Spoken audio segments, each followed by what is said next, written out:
రాష్ట్ర తొలి ముఖ్యమంత్రి గారు శ్రీ కల్వకుంట్ల చంద్రశేఖరరావు గారిని మాట్లాడుతుందో కోరుతున్నాను. మలమలు సౌండ్ పెంచమని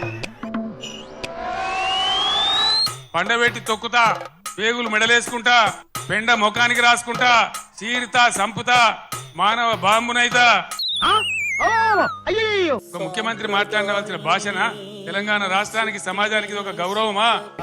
వింటానికి విల్లింగ్ గా ఉంటే శ్రీకృష్ణుడు భగవద్గీతలో అర్జునుడికి ఇంత చెప్పాడు. నేను మాట్లాడినా, కానీ ఈ విధంగా 10 ఏళ్ల ముఖ్యమంత్రికి ఉన్నప్పుడు నా నోటి నుంచి ఒక్క రోజన్నా ఒక సందర్భములన్నా ఇటువంటి దురుసు మాటలు మీరు విన్నరా?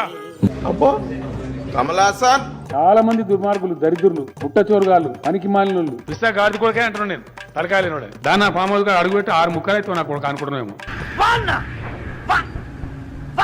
ఈ గోకాసులు ఏం లేక నలిసి పారేస్తాం, 4 చీరేస్తాం, జాగ్రత్త. నీ మెడలు వంచులుగా ఇరుస్తాం, నీ మెడలు 4 ముక్కలు చేస్తాం అనుకుంటున్నావు, జాగ్రత్త. మీరు బ్రోకర్గా వ్యవహరిస్తున్నారా?